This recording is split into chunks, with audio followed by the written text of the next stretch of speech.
Hello, beautiful moms and entrepreneurs. My name is Charisse Walker, and I'm your host of the Unbreakable Mompreneurs podcast. This is a place where we come together to learn, grow, and inspire. So sit back, relax, and let's get started.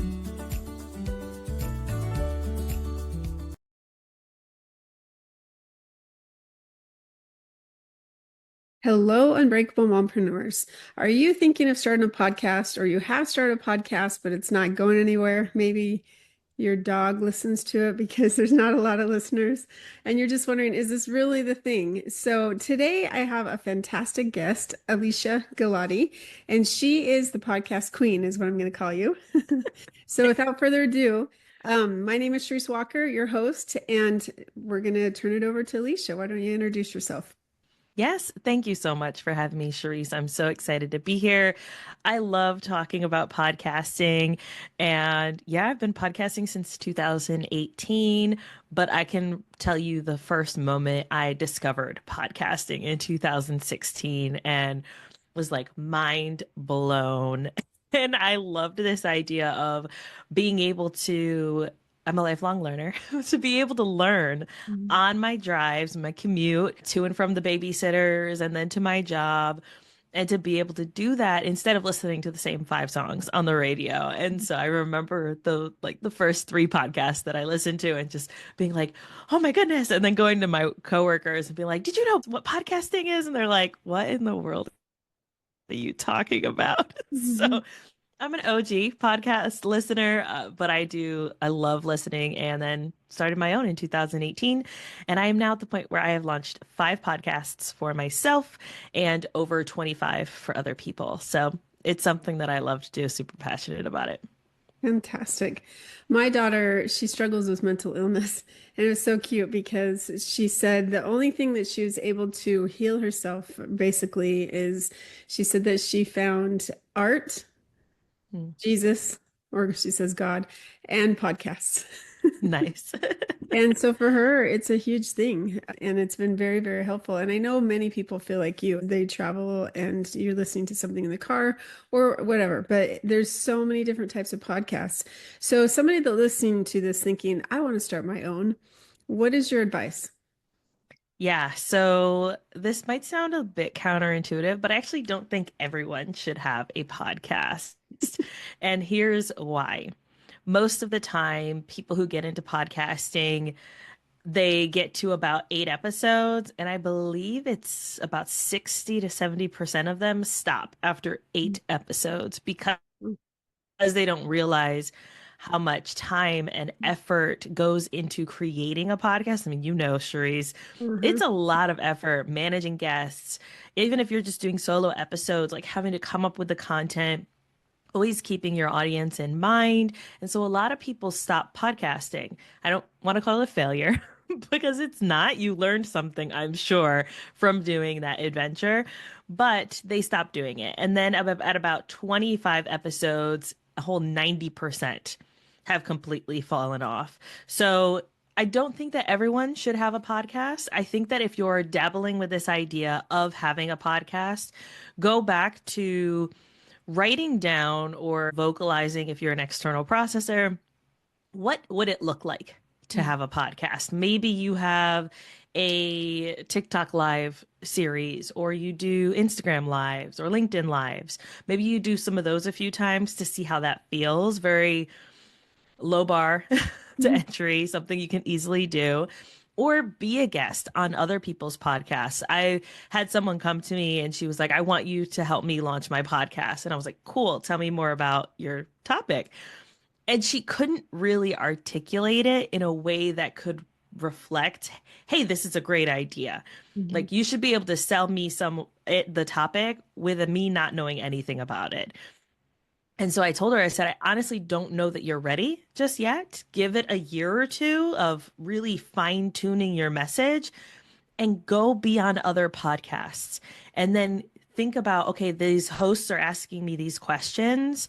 These are things that I can talk about on my show. So you writing them down. And as you do those other podcast interviews, you'll be able to have a collection of episodes that you can use for your own podcast one day. I like that. But for someone like me who has over 150 episodes, right? We now want more listeners and we now want this to take off because I really thought about it. This week, I sat down, I'm like, I am feeling incredibly overwhelmed. And so I Mhm. literally wrote down every single thing that I do, the coaches that I coach with, the stuff I'm responsible for. And I'm not even talking about being a mom in the household. There's 12. I'm doing 12, which is way too Yeah. much. So it's like, okay, I've got to start narrowing down. So how many hours am I spending on each activity that I'm doing? I'm like, no wonder I'm working, 20 hours a day. And podcasting, it's like 10 hours a week. And I didn't realize it's taking that much time from the time interviewing multiple guests to editing it to posting the content to responding, like you said, to people who are like, can I come? Can I come? Can I come? Yeah. It's a lot. And so it's like, is it worth it? And for me, there's a little bird in the back of my head that just says, keep going, keep going. And so I'm like, okay, I'll keep going. But how do you how do you promote it? How do you get more listeners?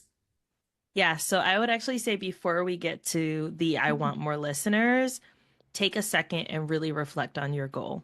What Mhm. is the goal of your show? When you started the goal might be different, right? It might be, oh, I want to have an impact, or I want to uh, grow my following, or I want to do events, or I want to be a speaker, right? Whatever that goal was initially, but what is your goal in the next 6 months?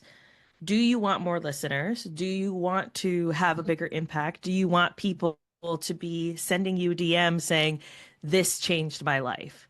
What is that goal? Right. And so I think that when we address it that way first, before, oh, I want more listeners, because that's where people tend to go, which isn't wrong at all. It's just make sure that's really your goal. When people address it this way with looking at the goals overall, then they're able to say, well, actually, I think what I want to do is I want to interview people that can be connections and collaborators and potential clients for me. That has nothing to do with the number of listeners you're getting, right? So the monetization can come from anywhere, right? Mhm. So you can do that from your listeners, from sponsors, or from having conversations and making connections. And so when you think about it that way, okay, then I don't need to be looking at my downloads. Cool, the downloads will come, but how am I making those connections with my guests and then taking that relationship further, following up with that relationship, nurturing that relationship? But if your goal is downloads, then I would say you need to be focusing on one, what are your current downloads? And I Mhm. don't want you to ask friends what their downloads are because one, it might make you feel really good about yourself or it might make you feel really bad about yourself. And we don't really want either of those in this space right now. So instead, look at what your downloads have been and say, okay, these are my downloads. Another thing I would want you to look at is the completion rate of your episode. You can look at Apple Podcasts and Spotify if those are your top performing podcast apps.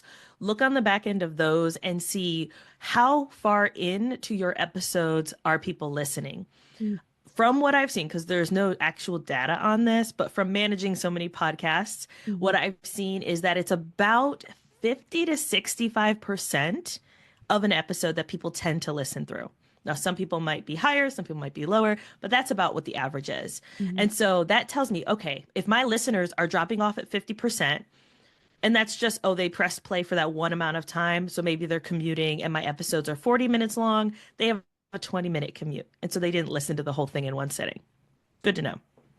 But keeping in mind that, okay, I need to have something toward the beginning of the episode where I say, this episode is best shared with a friend. Make sure that you tell a friend to listen to this podcast, right? Word of mouth is one of the quickest ways to get more people to listen to your show. So, doing that. So, looking at the completion rates, making that assessment, I would honestly say you probably want to nix half of the social media stuff you're doing, right? Which might sound a little counterintuitive, but stay with me, I promise. Nix half of that and prioritize being a guest on other podcasts. Yeah. And here's why. When you are on social media, you are fighting or vying for the attention of these dopamine seeking humans. And if you are not someone who is giving dopamine to these dopamine seeking humans on social media, then they're not likely to say, "Oh, I like that person's content.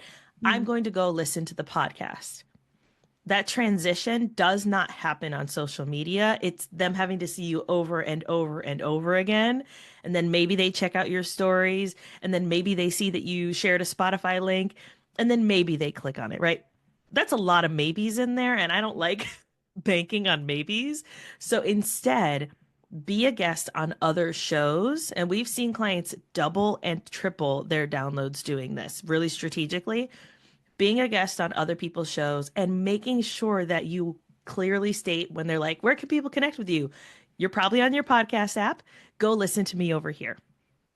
Right. And it's an easy transition because podcast listeners love to listen to podcasts. Mm-hmm. And so Yeah. that's going to help you really increase the number of listeners that you're getting. And so, yes, social media, you might want to have a presence there, and that's okay, but you don't have to be putting so much effort towards it. Instead, being a guest is really going to help you see a lot quicker growth.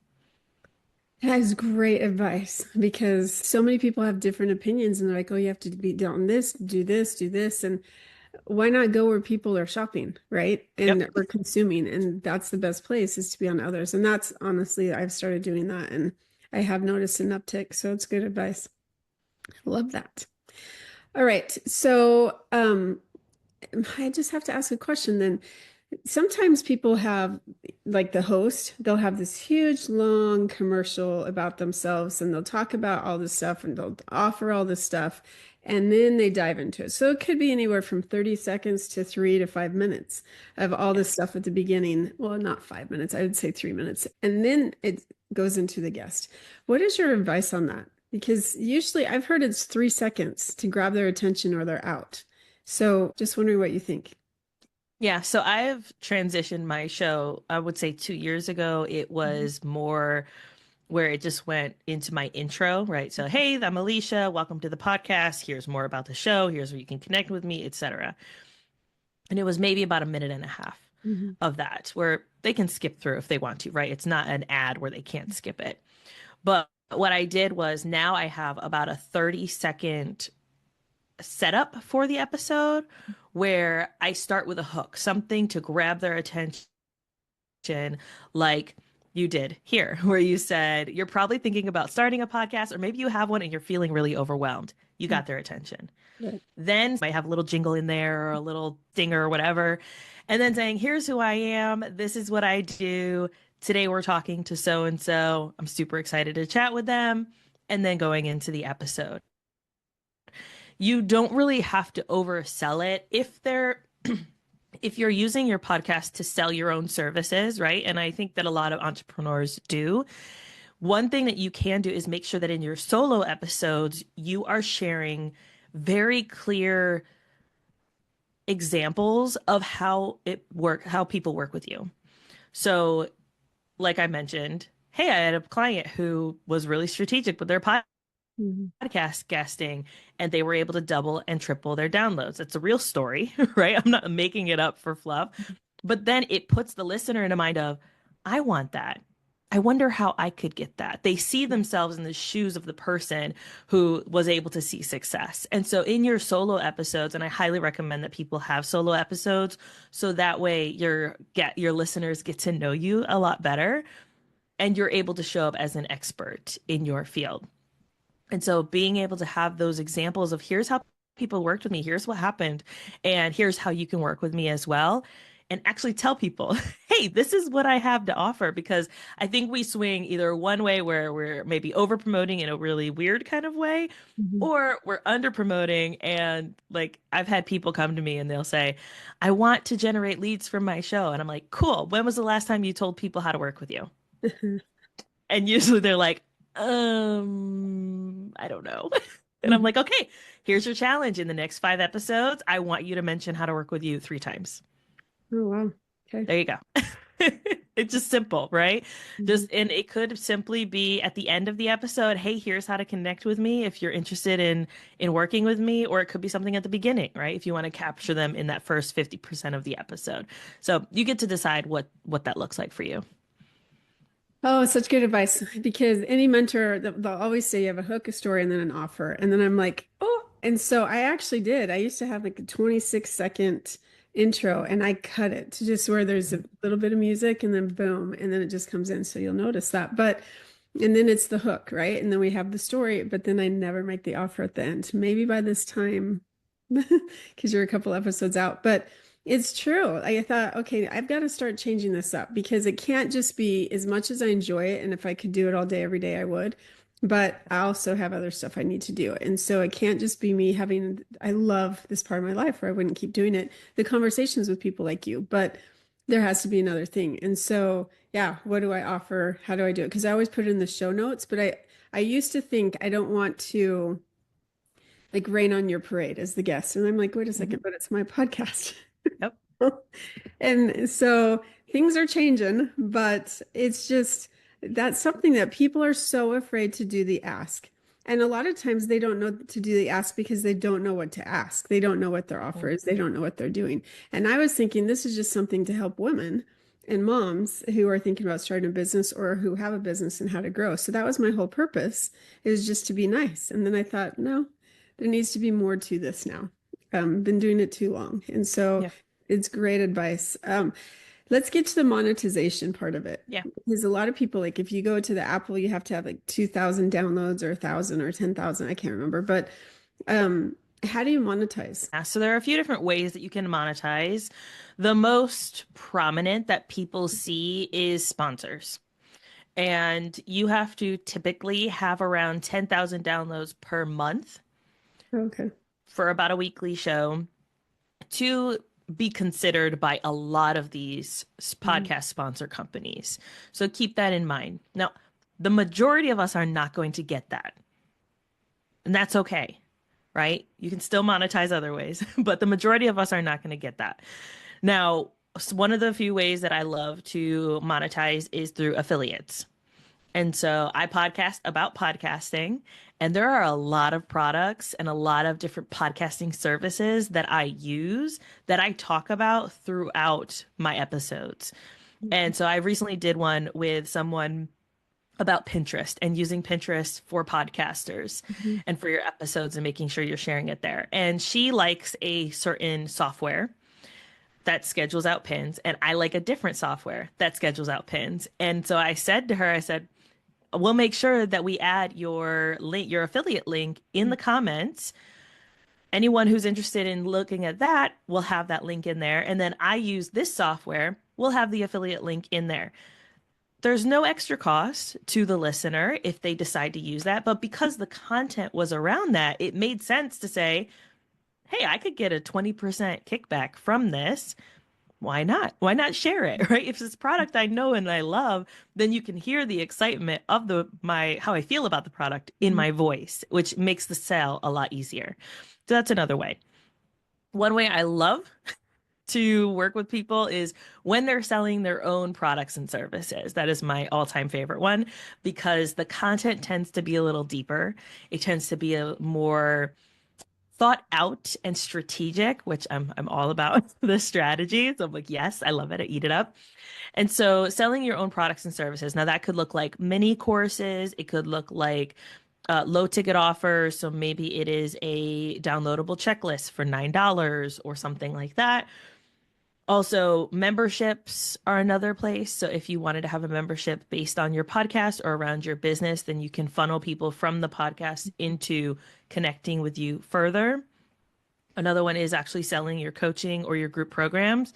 And you don't have to have a lot of downloads to achieve these sales. Here's an example. We have a client where they have since stopped podcasting because they transitioned to other things. But while they were with us, they had a group program specifically for, and this is a very niche thing, they were talking to women in tech who wanted to build WordPress businesses. So they were, tech designers, web designers that wanted to create WordPress businesses where they were creating WordPress websites for other people. Now, in this space, it's very male dominated. Mhm. And so they were able to use very strategic content, thinking about what is it that my ideal listener needs to know to want to work with us. What are their struggles? Why are they feeling like this when they're working with someone and they're realizing, "Oh my goodness, I can't do it this way." Let's give them some tips and strategies that can help them through their journey. Then by the end, they had I think it was every 6 months, they did a group coaching program. They sold out using their podcast and Twitter, well, now X, just those two platforms. They sold out every single time. Wow. And they had 150 downloads per episode. Okay. Yeah, That is that's that is nothing. crazy, Yeah. right? Like, Yeah. and you're looking at maybe 15 people per group program, right? Like, not a lot of people that need to say yes. Mhm. But because the content was so specific and so strategic, it allowed people to say, if their free stuff is like this, imagine working with them. And they had no guests. They promoted it themselves, right? Like, we didn't even do the promotion, we only did the editing and the strategy, and they were able to sell out. So it is possible to monetize your podcast. You just have to be really strategic and clear on what your goals are and where you want to go with the monetization, and then double down on that. That's great advice. And so many different ways you can do it. So Yeah. thank you. Yeah. Okay, so I do want to switch because our time Okay. is almost up. And I want to switch to the mom side because it's Yes. Unbreakable Mompreneurs, right? So as a mom, how are you juggling being a mom and being in business? Honestly, only because my husband is wonderful. Mhm. Okay. So I have a very non-traditional home where my husband is a stay-at-home dad and he homeschools our kids. They are 10 and 7, two boys. And so I am not someone who has ever wanted to be a stay-at-home parent. I love working. I love the work that I do, even when I was working in corporate. And that was in manufacturing and supply chain, right? Like, pretty boring stuff, but I loved being able to do work. And so when the opportunity came for him to be able to step back and be a stay-at-home parent, he jumped right in. Mhm. But it definitely takes a lot of coordinating because I'm in my office right now, which is one of our bedrooms, but right now they are outside. And so he knew on the whiteboard, here are all of my podcast interviews this week, which usually there's about 5 to 6 podcast interviews a week between my show and other shows. Mhm. And so here they all are. You need to plan around that. And so that really helps to have something visually there. Communication, Mhm. reinforcing boundaries is really important as well.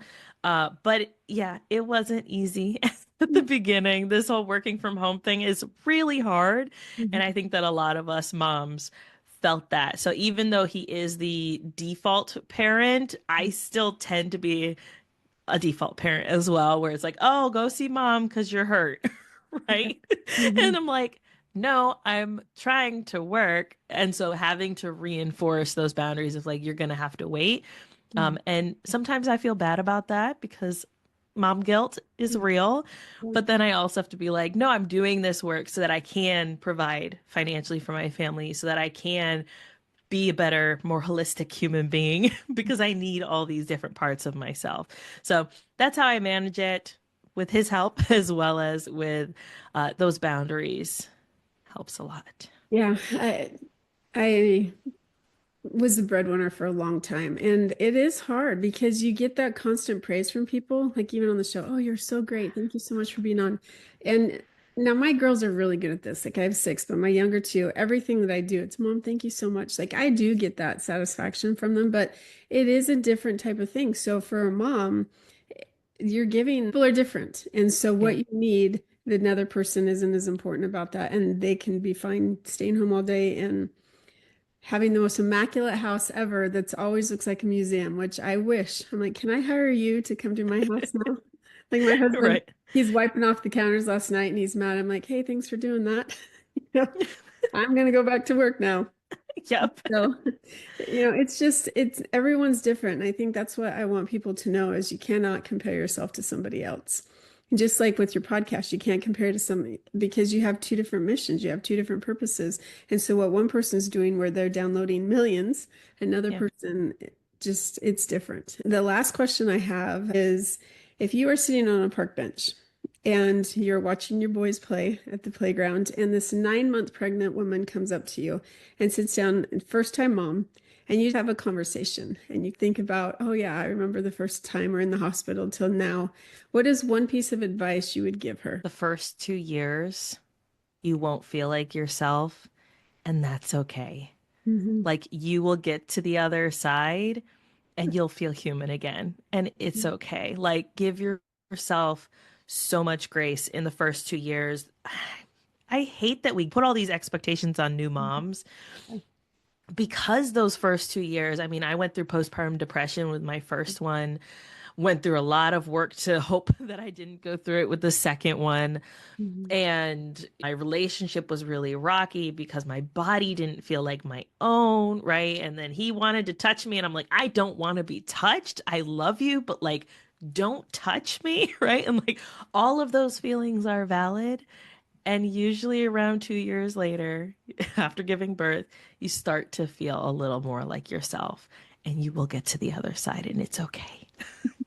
That is great advice. I actually gave myself 3 years in between my Mm, first 4 kids. And it was great for me. I don't know why. It just happened every 3 years. We would get pregnant, and then my body would bounce back. Like I was pre-pregnancy, which is a rare thing. And then yeah. I have one, and then I have the last one. And oh my gosh, my body has never bounced back. And I'm like, oh, I didn't even think about it. Maybe it's because it was the 2 years. I should have given 3. Yeah, right. But I think that's the thing is that people, you mom shame sometimes, and you mom, like I look at some of these movie stars who choose to have babies, which let's be honest, in that industry, it is hard. And Yeah. so they go have their baby, and so sometimes they have like something blocking the camera angle so they can't see the belly, or Yes. they come back and their face is still swollen because of the baby, and then they still have the baby belly. And I'm like, good for you. I am so glad to see that you're coming back to work and you're not worried about that because you're on camera and some people are going to judge. But I just love the people that are strong enough to say, this is like a rite of passage. And yeah, my body's never going to be the same, but that's okay because look at my children that I have as a result. And I think that that's the part that we have to remember. The reward is Yeah. so much better than not Yeah. if you can have them. That's another story. So, Yes. well, if our listeners wanted to find you, how would they do that? Yeah, so you can listen to my podcast, Podcasting Unlocked. And if you're interested in doing a free consultation with me, going through some of those goals and really helping you determine what is your podcasting goal and if a podcast might be right for you, you can go to helpmypod.com, and there's a free consultation as well as some freebies there for you as well. Well, thank you so much, Alicia. I really Yep. appreciate you being on. And Thank you. moms, seriously, if you're thinking of doing a podcast, actually ask yourself why. The question's always why and what you want. And if you still want to go through with it, then absolutely reach out to Alicia.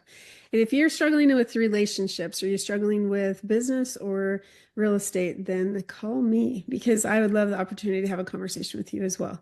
So go out and make it a great day. Beautiful moms, remember, you are unbreakable.